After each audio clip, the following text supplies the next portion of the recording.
The skies over the Middle East were beginning to change. Across the horizon, radar alarms echoed through the night. Military systems detected movement in the air. Operators watched their screens carefully as signals appeared, one after another. On one side stood Israel, a small nation known for some of the most advanced military technology in the world. On the other side was Iran, a much larger country with decades of experience in regional conflicts and strategic resistance. This was no ordinary confrontation. For years, tension between these two rivals had existed in the shadows. Covert operations, cyber attacks, sabotage missions, and the mysterious assassination of scientists had all become part of an invisible conflict. But by early 2026, something changed. The shadow war was stepping into the open. Reports began to emerge of a major military strike deep inside Iranian territory. The operation targeted strategic infrastructure, military facilities, and locations believed to be linked to Iran's nuclear program. For Tehran, this moment represented a clear turning point. This was no longer a hidden struggle fought through proxies and intelligence operations. This was a direct strike, and the response would not take long. For years, Iran had been associated with a doctrine often described as strategic patience. The strategy focused on avoiding immediate retaliation and choosing carefully when and how to respond. But analysts now believe that doctrine is evolving. Iran appears to be shifting toward a new concept: deterrence through force. Rather than remaining silent, Tehran began demonstrating its capabilities openly. Ballistic missiles, long-range drones, coordinated strike patterns. The objective was not necessarily to win a war quickly. The objective was to send a message, to raise the cost of confrontation, and to remind opponents that every action carries consequences. When the counterattack began, the skies above Israel changed dramatically. Radar systems detected hundreds of incoming objects: drones, cruise missiles, ballistic projectiles. Not a single strike, but waves. Military analysts refer to this type of strategy as a saturation attack. The concept is straightforward but powerful. Instead of relying on one missile to break through a defense system, launch hundreds at the same time. Because even the most advanced defensive shield has limits. Israel operates one of the most sophisticated air defense networks in the world. At the first layer stands the Iron Dome, designed to intercept short-range rockets. The second layer is David's Sling, created to stop medium-range missile threats. And at the highest level operates the Arrow missile defense system, built specifically to intercept long-range ballistic missiles. Together, these systems form a multi-layered shield, in theory nearly impenetrable, but modern warfare rarely follows theory.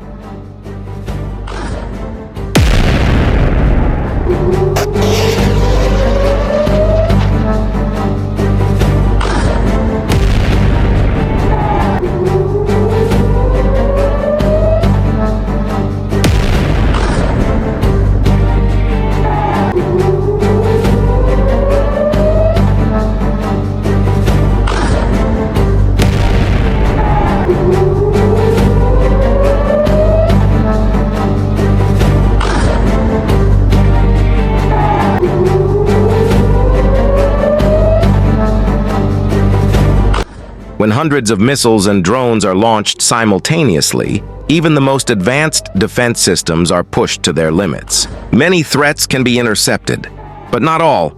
And that is the reality of modern air defense. Iran's strategy relies on diversity. Instead of one weapon type, the attacks combine drones, cruise missiles, ballistic missiles, and launches from multiple directions. The goal is to stretch defensive systems to their maximum capacity. Radar systems must track hundreds of objects. Interceptor missiles must be launched rapidly. And each interceptor costs hundreds of thousands, and sometimes millions, of dollars. This type of approach is often described as asymmetric warfare. In asymmetric conflicts, nations with fewer technological advantages search for creative strategies to balance power. But the situation becomes even more complex when regional actors become involved. To the north of Israel operates a powerful armed organization, Hezbollah.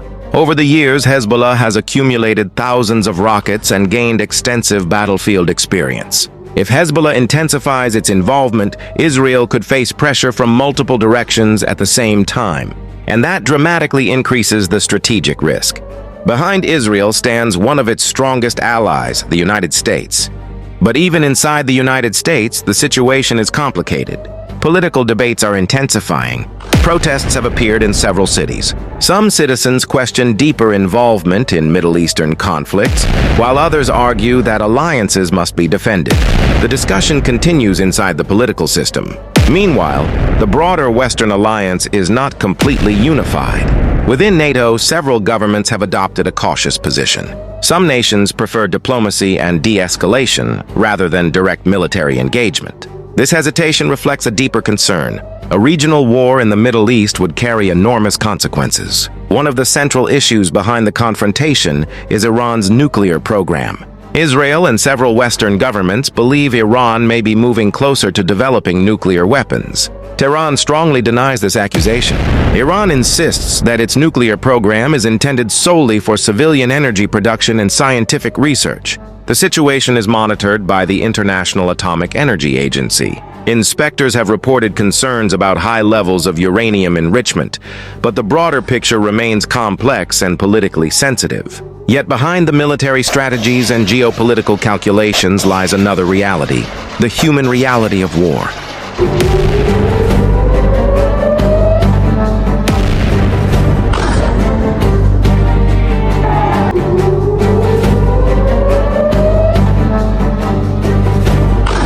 Civilians, families, children, schools. In modern conflicts, the consequences rarely remain limited to military targets. Reports have indicated that missile strikes have damaged civilian areas in Iran, including locations near schools. These are the moments that reveal the true cost of war. Not maps, not strategies, but lives. If the confrontation continues to escalate, the risk of a broader regional conflict increases. The Middle East is a network of alliances, rivalries, and armed groups. If one nation becomes directly involved, others could quickly follow. And that would transform a bilateral conflict into something far larger. One of the most sensitive strategic points is the Strait of Hormuz. Roughly 20% of the world's oil passes through this narrow waterway. Any disruption could send global energy prices soaring and create serious economic instability. That is why this confrontation is not just a regional crisis. It is a global concern. Ultimately, this conflict represents more than missiles and military technology. It is a geopolitical contest, a clash of narratives, a struggle over influence, security, and strategic balance. Iran seeks to demonstrate resilience. Israel seeks to demonstrate technological superiority, and the world is watching. But one question remains unanswered. Will this conflict stop here, or will it mark the beginning of a much larger chapter in Middle Eastern history? History often shows that wars rarely produce clear victories. Instead, they leave behind damaged cities, traumatized societies, and generations shaped by the consequences of violence.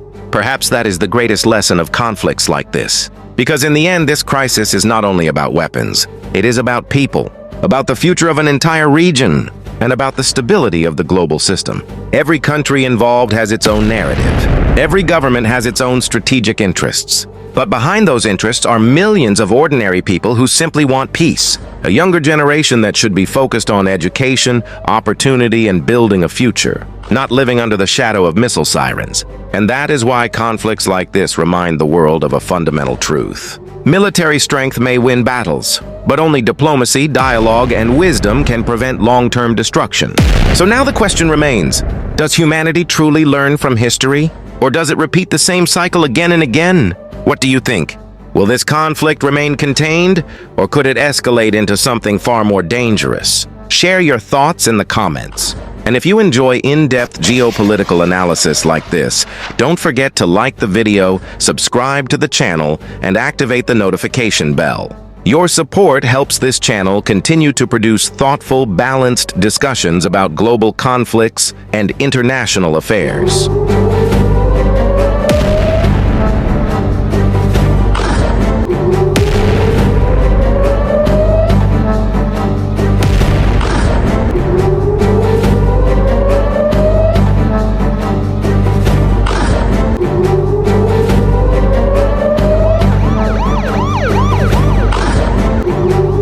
And one important note, This video is created strictly for educational purposes, analysis, and public discussion.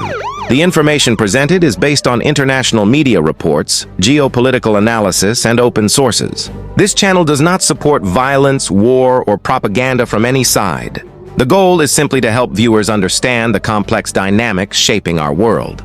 Because sometimes, understanding is the first step toward a wiser future.